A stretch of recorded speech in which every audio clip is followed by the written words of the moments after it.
Every day here at the Grand Hotel, we honor our military, both past and present. Since the Grand Hotel opened in 1847, it's been host to the military throughout history. During the Civil War, this area was a Confederate hospital, and we remember it also because there are over 300 Confederate dead that are buried in the cemetery across the road. It's called Confederate Rest Cemetery. On August 5th, 1864, Admiral Farragut, with 18 ships in the assault line, steamed between the forts to fight the Battle of Mobile Bay against a Confederate squadron of 4 ships, one of which was a very large ironclad Confederate vessel, the CSS Tennessee. The USS Tecumseh, which was one of the ironclad ships, struck one of those mines and sank within a minute. So 93 of its sailors, as well as Captain Craven, are still on the bottom of the bay in a permanent grave.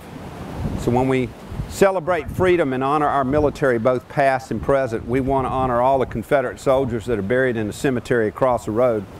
And we also want to honor all the U.S. sailors who lost their lives aboard all the ships, but especially those aboard the USS Tecumseh and those aboard the USS Osage, the Milwaukee, and the Rodolph that were sunk farther up the bay in the Blakely River Channel in the latter stages of the campaign against Mobile. They are all Americans, as we are all Americans now under one flag. And this flag has flown over Kuwait, Saudi Arabia, Afghanistan, and Iraq by our military, so we honor them, our country, and ourselves every day when we do the Pledge of Allegiance. So are there any past or current military service personnel here? If so, please raise your hand. Well, we appreciate their service. Would you join me in the Pledge of Allegiance? I pledge allegiance to the flag of the United States of America and to the republic for which it stands, one nation under God, indivisible, with liberty and justice for all. Now the gun we have in front of us is a model 1841 6-pounder. This gun would shoot a 6-pound exploding shell 1,525 yards. That's a few hundred yards short of a mile. First step in loading a gun like this, to make sure that the bore is clear. This is a priming pouch which contains friction primer and vent prick.